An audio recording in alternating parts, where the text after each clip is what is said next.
Olá, seja muito bem-vindo. Entre, coloque os fones de ouvido, sente-se ali e fique muito bem à vontade para a história que eu vou contar.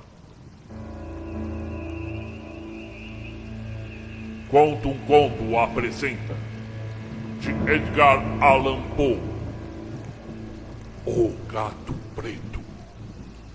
Narração: Marcelo Fávaro. 1843. Para a narrativa fantástica, embora prosaica, que eu estou prestes a relatar, não espero ou peço créditos. Louco seria eu se esperasse tal coisa, tratando-se de um caso que os meus próprios sentidos se negam a aceitar. Não obstante, não estou louco e, com toda a certeza, não foi um sonho. Mas amanhã eu morro, e por isso gostaria hoje de aliviar o meu espírito. O meu propósito imediato é apresentar ao mundo clara e sucintamente, mas sem comentários, uma série de simples acontecimentos domésticos. Devido às suas consequências, tais acontecimentos me aterrorizaram, torturaram e destruíram. No entanto, não tentarei esclarecê-los.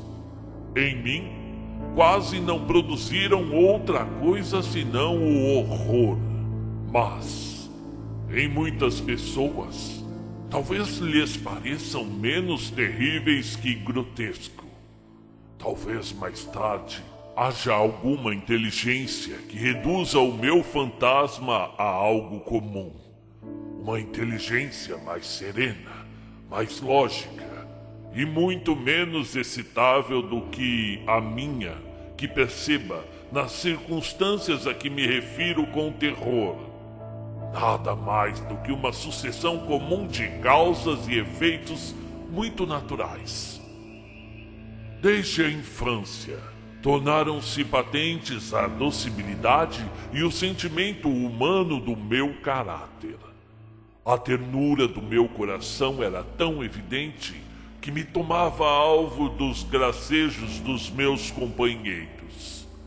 Gostava, especialmente, de animais, e meus pais me permitiam possuir grande variedade deles. Passava com eles quase todo o meu tempo, e jamais me sentia tão feliz como quando lhes dava de comer ou os acariciava. Com os anos, aumentou esta peculiaridade do meu caráter e, quando me tornei adulto, fiz dela uma das minhas principais fontes de prazer.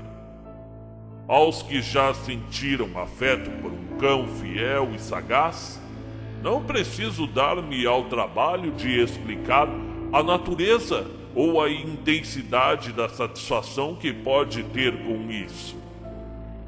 Há algo no amor desinteressado e capaz de sacrifícios de um animal que toca diretamente o coração daqueles que tiveram ocasiões frequentes de comprovar a amizade mesquinha e a frágil fidelidade de um simples homem. Casei cedo e tive a dita de encontrar em minha mulher um feitio adequado ao meu. Observando a minha predileção pelos animais domésticos, não perdia ensejo em adquirir os mais bonitos e interessantes. Tínhamos pássaros, peixes dourados, um belo cão, coelhos, um macaquinho e um gato. Este era um corpulento e belo animal, inteiramente preto e extraordinariamente inteligente. Falando da sua inteligência, minha mulher, que, no íntimo, Tinha o seu quê de supersticiosa. Aludia frequentemente à antiga crença popular, que considerava todos os gatos pretos como bruxas disfarçadas. Não quero dizer que ela afirmasse isto a sério, mas se menciono o fato, é pela única razão de que vem precisamente a propósito o recordá-lo. Plutão. Assim se chamava o gato. Era o meu companheiro predileto. Só eu é que lhe dava de comer e ele acompanhava-me sempre por todas as dependências da casa. Era até com grande dificuldade que eu o podia impedir de me seguir na rua. A nossa amizade durou, deste modo, vários anos, durante os quais não só o meu caráter como o meu temperamento, enrubesço ao confessá-lo, sofreram, devido ao demônio da intemperança, uma modificação radical para pior. Tornava-me dia a dia mais taciturno, mais irritado, mais indiferente aos sentimentos dos outros. Sofria ao empregar linguagem violenta ao dirigir-me à minha mulher. E no fim, cheguei mesmo a tratá-la com violência. Meus animais certamente sentiam a mudança operada em meu caráter. Não apenas não lhes dava atenção alguma, como ainda os maltratava. Quanto a Plutão, porém, ainda despertava em mim consideração suficiente que me impedia de maltratá-lo, ao passo que não sentia escrúpulo algum em maltratar os coelhos, o macaco e mesmo o cão, quando por acaso o afeto cruzavam o meu caminho. Meu mal, porém, ia tomando conta de mim. E que outro mal pode se comparar ao álcool? E no fim, até Plutão, que começava agora a envelhecer e, por conseguinte, se tornara um tanto quanto rabugento, até mesmo o meu gato começou a sentir os efeitos do meu mau humor.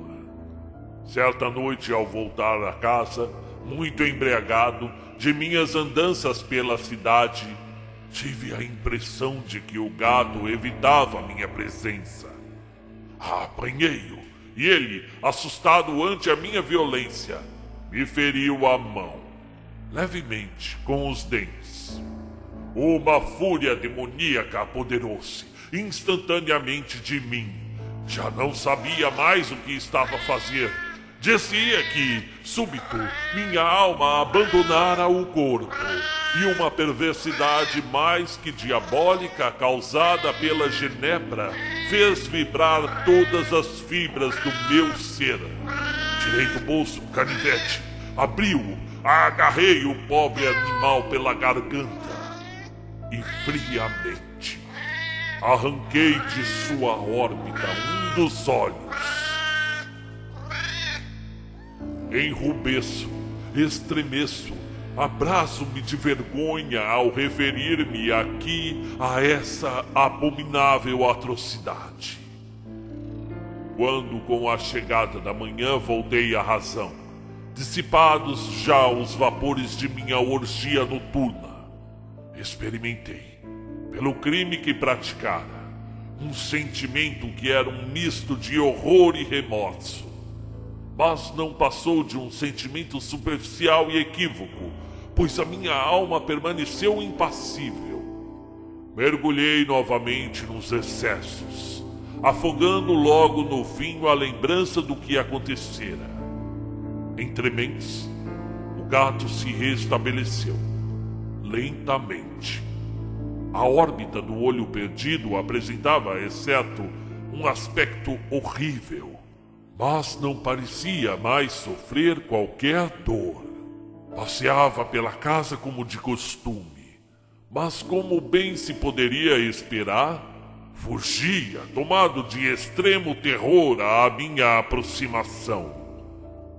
Restava-me ainda o bastante de meu antigo coração para que, a princípio, sofresse com aquela evidente aversão por parte de um animal que, antes, me amara tanto. Mas esse sentimento logo se transformou em irritação. E então, como para perder-me final e irremissivelmente, surgiu o espírito da perversidade. E desse espírito, a filosofia não toma conhecimento. Não obstante, tão certo como existe minha alma, creio que a perversidade é um dos impulsos primitivos do coração humano, uma das faculdades ou sentimentos primários que dirigem o caráter do homem. Quem não se viu centenas de vezes a cometer ações vis e estúpidas pela única razão de que sabia que não devia cometê-las? Acaso não sentimos uma inclinação constante, mesmo quando estamos no melhor do nosso juízo, para violar aquilo que é lei, simplesmente porque a compreendemos como tal? Esse espírito de perversidade, digo eu, foi a causa da minha queda final. O vivo e insondável desejo da alma de atormentar-se a si mesma, de violentar sua própria natureza, de fazer o mal pelo próprio mal. Foi o que me levou a continuar e, afinal, a levar a cabo o suplício que infligira ao inofensivo animal, o meu gato preto, Plutão. Uma manhã, a sangue frio, meti-lhe um nó corredio em torno do pescoço e o enforquei no galho de uma árvore. Fiz, com os olhos cheios de lágrimas, com o coração transbordante do mais amargo remorso. Enforquei-o, porque sabia que ele me amara, e porque reconhecia que não me dera o motivo algum para que eu me voltasse contra ele. Enforquei-o, porque sabia que estava cometendo um pecado mortal que comprometia a minha alma imortal, afastando-a, se é que isto era possível, da misericórdia infinita de um Deus infinitamente misericordioso e infinitamente terrível. Na noite do dia em que foi cometida essa ação tão cruel, fui despertado pelo grito de fogo! As cortinas de minha cama estavam em chamas, toda a casa ardia. Foi com grande dificuldade que minha mulher, uma criada e eu conseguimos escapar do incêndio. A destruição foi completa. Todos os meus bens terrenos foram tragados pelo fogo e, desde então, me entreguei ao desespero. Eu não pretendo estabelecer relação alguma entre a causa e o efeito, entre o desastre e a atrocidade por mim cometida, mas estou descrevendo uma sequência de fatos, e não desejo omitir nenhum dos elos dessa cadeia de acontecimentos. No dia seguinte ao incêndio, visitei as ruínas. As paredes, com exceção de uma apenas, tinham desmoronado. Essa única exceção era constituída por um fino tabique interior situado no meio da casa, junto ao qual se achava a cabeceira de minha cama. O reboco havia aí, em grande parte, resistido à ação do fogo, coisa que atribuía ao fato de ter sido ele construído recentemente. Densa multidão se reunira em torno dessa parede, e muitas pessoas examinavam, com particular atenção e minúcia, uma parte dela, uma parte da parede, a única que ficou em pé, e as palavras estranho, singular, bem como outras expressões semelhantes, despertaram-me a curiosidade. O que essas pessoas estão falando? Para onde estão olhando? Aproximei-me e vi, como se gravada em baixo relevo sobre a superfície branca, a figura de um gato gigantesco. A imagem era de uma exatidão verdadeiramente maravilhosa. Havia uma corda em torno do pescoço do animal.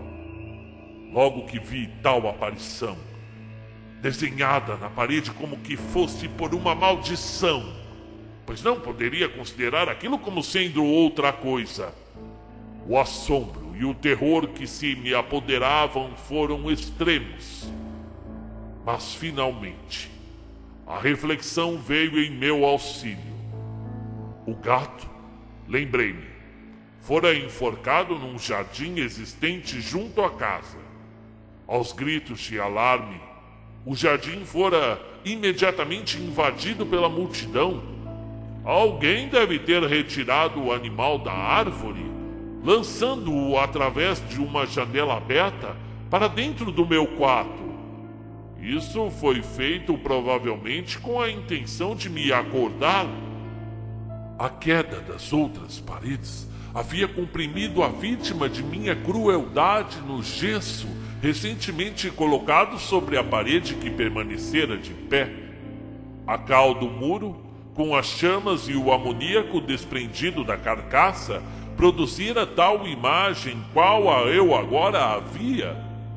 Embora isso satisfizesse prontamente a minha razão, não conseguia fazer o mesmo de maneira completa com minha consciência, pois o surpreendente fato que acabo de descrever não deixou de causar-me, apesar de tudo, profunda impressão. E durante meses não pude livrar-me do fantasma do gato e, nesse espaço de tempo, nasceu em meu espírito uma espécie de sentimento que parecia remorso, embora não o fosse. Cheguei mesmo a lamentar a perda do animal e a procurar nos sórdidos lugares que então frequentava outro bichano da mesma espécie e de aparência semelhante que pudesse substituí-lo. Uma noite, em que me achava sentado, meio aturdido, num antro mais do que infame, um lugar horrível, tive a atenção despertada, subitamente, por um objeto negro que jazia no alto de um dos enormes barris de vinho ou de rum, que constituíam quase que o único mobiliário do recinto. Fazia já alguns minutos que olhava fixamente o alto do barril, e o que então me surpreendeu foi não ter visto antes o que havia sobre o mesmo. Aproximei-me e toquei-o com a mão. Era um gato, preto, enorme, tão grande quanto Plutão, e que, sob todos os aspectos, salvo um, se assemelhava a ele. Plutão não tinha um único pelo branco em todo o corpo, e o bichano quase que ali estava possuía uma mancha larga e branca, embora de forma indefinida, a cobrir-lhe quase toda a região do peito. Ao acariciar-lhe o torso, ergueu-se imediatamente, ronronando com força e esfregando-se em minha mão, como se a minha atenção lhe causasse prazer. Era, pois, o animal que eu procurava. Apressei-me em propor ao dono a sua aquisição, mas este não manifestou interesse algum pelo felino. Não o conhecia, jamais o vira antes.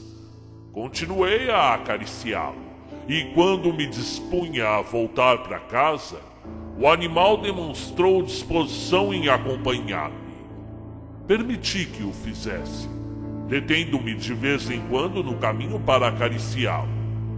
Ao chegar, sentiu-se imediatamente à vontade, como se pertencesse à casa, tornando-se logo um dos bichanos preferidos de minha mulher. De minha parte, passei a sentir logo aversão por ele. Acontecia, pois, justamente o contrário do que eu esperava. Mas a verdade é que não sei como e nem porquê.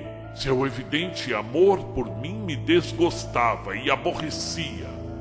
E lentamente, tais sentimentos de desgosto e fastio se converteram no mais amargo ódio.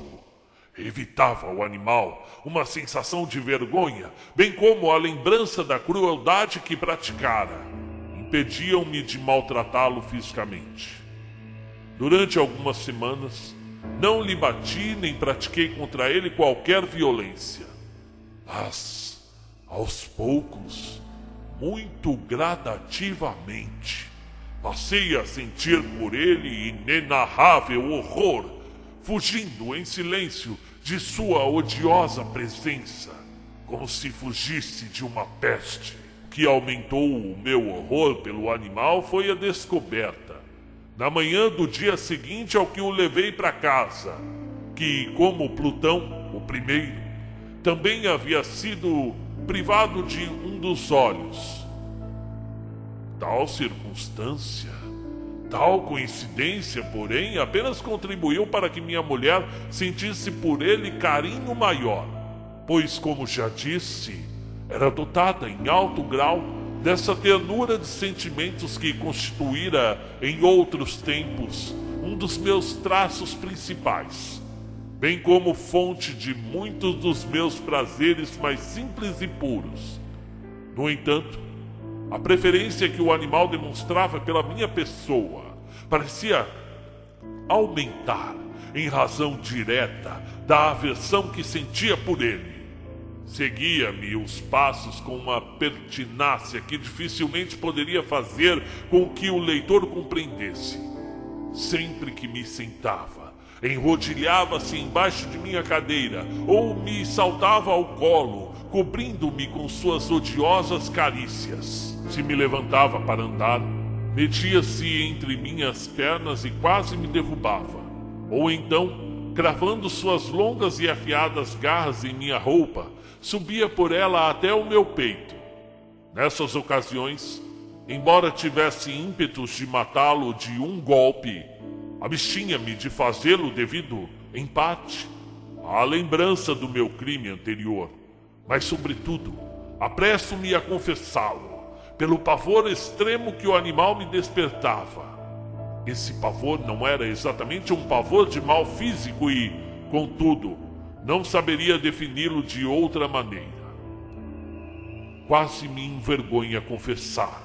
Sim, mesmo nesta cela de criminoso, quase me envergonha confessar que o terror e o pânico que o animal me inspirava eram aumentados por uma das mais puras fantasias que se possa imaginar. Minha mulher, mais de uma vez, me chamara a atenção para o aspecto da mancha branca a que me referi, no peito do gato, e que constituía a única diferença visível entre aquele estranho animal e o outro, o que eu enforcara. O leitor de certo se lembrará de que aquele sinal, embora grande, tinha a princípio uma forma bastante definida. A mancha branca no peito do gato era indefinida, mas lentamente, de maneira quase imperceptível, que minha imaginação durante muito tempo lutou por rejeitar como fantasiosa, adquirira por fim uma nitidez rigorosa de contornos. Era, agora, a imagem de um objeto cuja menção me faz tremer. E, sobretudo por isso, eu o encarava como a um monstro de horror e repugnância, tal qual eu, se tivesse coragem, teria me livrado.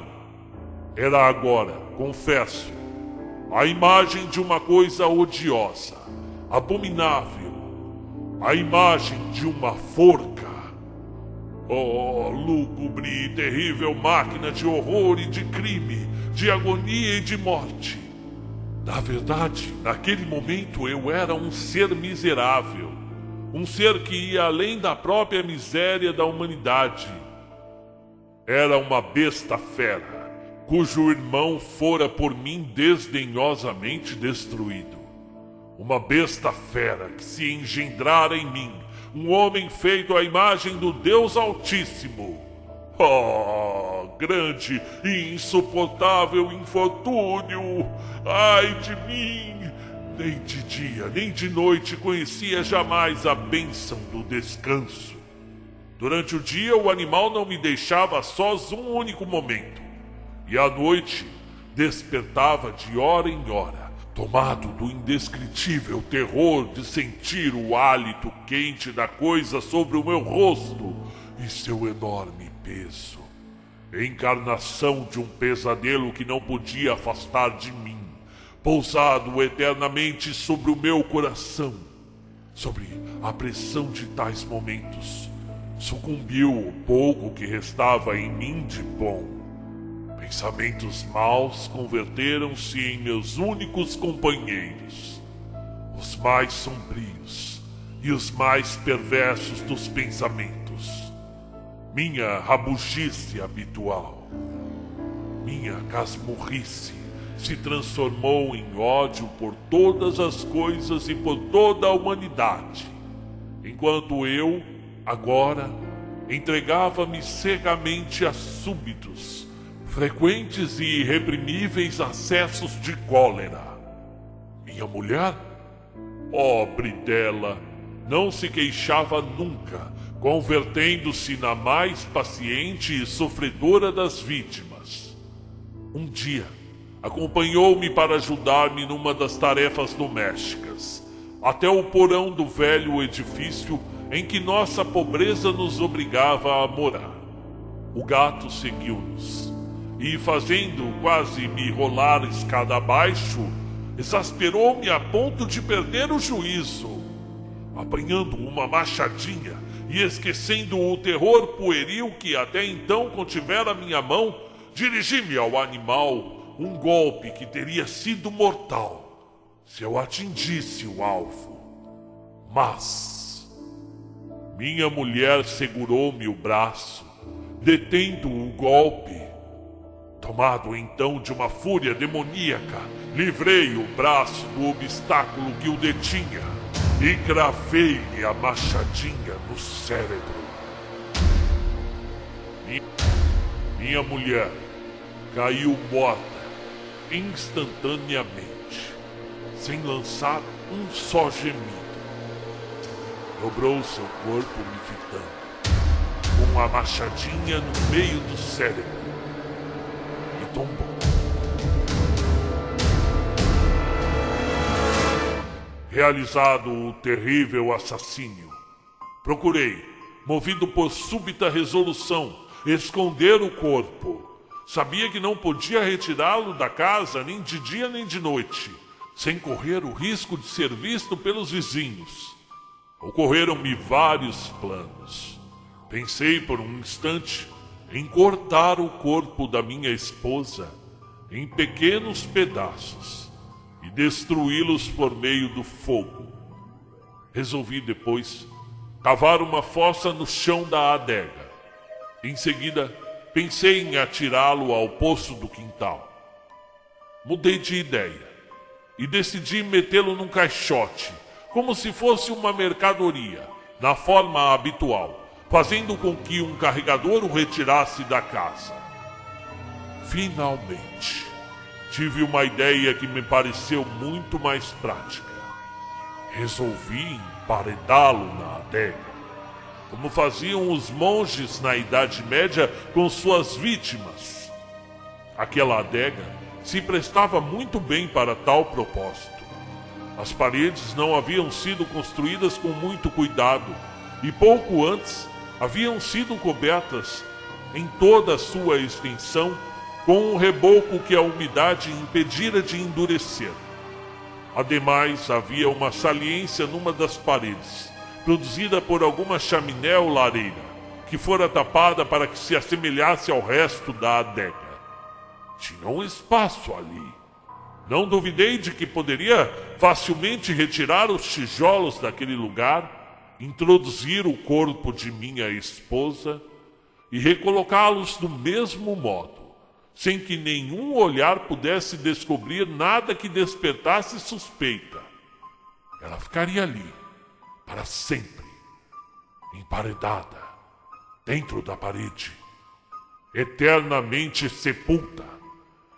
E não me enganei em meus cálculos. Por meio de uma alavanca, desloquei facilmente os tijolos e depositei lá o corpo, com cuidado, de encontro à parede interior.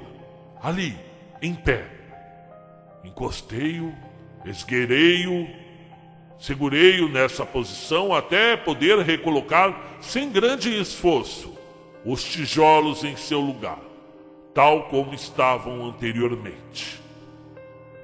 Arranjei cimento, cal e areia, e com toda a precaução possível, preparei uma argamassa que não se podia distinguir da anterior, cobrindo com ela escrupulosamente a nova parede.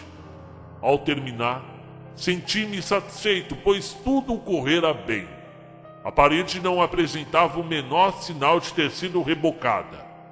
Limpei o chão com o maior cuidado e, lançando o olhar em torno, disse para mim mesmo, comigo: pelo menos aqui, o meu trabalho não foi em vão.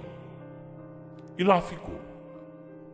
O passo seguinte foi procurar o animal que havia sido a causa de tão grande desgraça, pois resolvera finalmente matá-lo. O gato tinha de ser morto. Se naquele momento tivesse podido encontrá-lo, não haveria dúvida quanto à sua morte. Mas parece que o esperto animal se alarmara ante a violência da minha cólera e procurava não aparecer diante de mim enquanto me encontrasse naquele estado de espírito.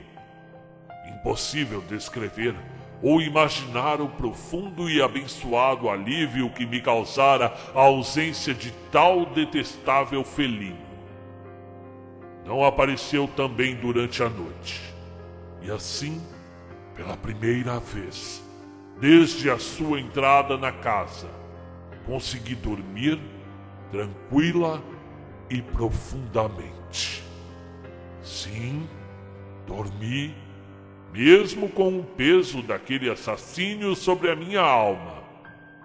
Transcorreram o segundo e o terceiro dia, e o meu algoz não apareceu. Pude respirar novamente, como um homem livre. O monstro, aterrorizado, fugira para sempre de casa. Não tornaria a vê-lo, nunca mais. Minha felicidade era infinita. A culpa de minha tenebrosa ação pouco me inquietava. Foram feitas algumas investigações, mas respondi prontamente a todas as perguntas. Procedeu-se também a uma vistoria em minha casa, mas naturalmente nada podia ser descoberto. Eu considerava já como coisa certa a minha felicidade futura, a minha liberdade, a minha impunidade. No quarto dia após o assassinato, uma caravana policial chegou, inesperadamente, à casa e realizou de novo rigorosa investigação. Seguro, no entanto, de que ninguém descobriria jamais o lugar em que eu ocultara o cadáver, não experimentei a menor perturbação. Os policiais pediram-me que eu os acompanhasse em sua busca. Não deixaram de esquadrinhar um canto sequer da casa. Por fim, pela terceira ou quarta vez, desceram novamente ao porão. Não me alterei o mínimo que fosse. Meu coração batia calmamente, como de um inocente. Andei por todo o porão, de ponta a ponta, com os braços cruzados sobre o peito. Caminhava calmamente, de um lado para o outro. A polícia estava inteiramente satisfeita e preparava-se para sair. O júbilo que me inundava o coração era forte demais para que pudesse contê-lo. Ardia de desejo em dizer uma palavra, uma única palavra, à guisa de triunfo, e também para tornar duplamente evidente a minha inocência. Senhores, disse por fim, quando os policiais já subiam a escada, é para mim grande motivo de satisfação haver desfeito qualquer suspeita. Desejo a todos os senhores ótima saúde e um pouco mais de cortesia. Diga-se de passagem, senhores, que esta é uma casa muito bem construída. Quase não sabia o que dizer em desejo de falar com naturalidade. Poderia mesmo dizer que é uma casa excelentemente construída. Estas paredes, os senhores já se vão? Essas paredes são de grande solidez. Nessa altura, movido por pura e frenética fanfarronada, bati com força, com a bengala que tinha na mão, justamente na parte da parede atrás da qual se achava o corpo da esposa do meu coração. E que Deus me guarde livre das garras de Satanás. Mal o eco das batidas mergulhou no silêncio, uma voz me respondeu do fundo da tumba. Uma voz. Primeiro, com um choro entrecotado e abafado, como os soluços de uma criança. Depois, de repente, com um grito prolongado, estridente, contínuo, completamente anormal e inumano. Um uivo, um grito agudo, metade de horror, metade de triunfo, como somente poderia ter surgido do inferno, da garganta dos condenados, em sua agonia, e dos demônios exultantes com a sua condenação. Quanto aos meus pensamentos, é loucura falar. Sentindo-me desfalecer, cambaleei até a parede oposta. Durante um instante, o grupo de policiais deteve-se na escada, imobilizado pelo terror. Decorrido um momento, 12 braços vigorosos atacaram a parede, que caiu por terra. O cadáver, já em adiantado estado de decomposição e coberto de sangue coagulado, apareceu, ereto, aos olhos dos presentes. Sobre sua cabeça, com a boca vermelha dilatada e o único olho chamejante, achava-se pousado o animal odioso, cuja astúcia me levou ao assassinato de minha mulher e cuja voz reveladora me entregava ao carrasco. Eu havia emparedado o monstro dentro da tumba. O Gato Preto. Fim do conto. Olá, seja muito bem-vindo. Inscreva-se e deixe o seu like. Ele ajuda o vídeo a aparecer a mais pessoas. A literatura é de todos e vale a pena cada conto narrado. Se você gosta de Edgar Allan Poe, o incrível escritor gótico, que hoje resplandece na cultura pop e é consumido por jovens em todo o mundo, trouxe uma nova roupagem aos contos modernos, revelando com ineditismo um novo gênero literário, o conto policial, que anos depois serviria de inspiração para Sir Arthur Conan Doyle criar o seu maior personagem, Sr. Sherlock Holmes, assim como outros tantos escritores, como o Poirot de Agatha Christie. Mas não estamos necessariamente falando de contos de detetives aqui. Se trata de um conto com narradores homicidas. Dentre eles, do Edgar Allan Poe, posso citar, além de O Gato Preto, O Barril de Amontilhado e O Coração Delator. O terror e o horror começam a dar as caras na Europa do século XIX, e em grande parte deveremos agradecer a Edgar Allan Poe, desaparecido precocemente aos 40 anos, em uma morte que até hoje causa mistério, ultrapassando quase 2 séculos. Entre os escritores que são seus fãs, podemos enumerar vários, dentre eles Jorge Luiz Borges, Henry James, Franz Kafka, Thomas Mann, Arthur Conan Doyle, Júlio Verne, Charles Baudelaire, Vladimir Nabokov, Oscar Wilde, Fernando Pessoa e Machado de Assis. Este é Edgar Allan Poe, que também escreveu um dos poemas mais belos e tristes da humanidade, O Corvo. Ainda há aqui uma característica muito peculiar de seus contos. Por mais aterrorizantes que eles sejam, por mais apavorantes que sejam, a maioria desses contos usam o mundo real como base para a construção de suas narrativas. Ou seja, não se deixam apelar para efeitos sobrenaturais, manifestações fantasmagóricas.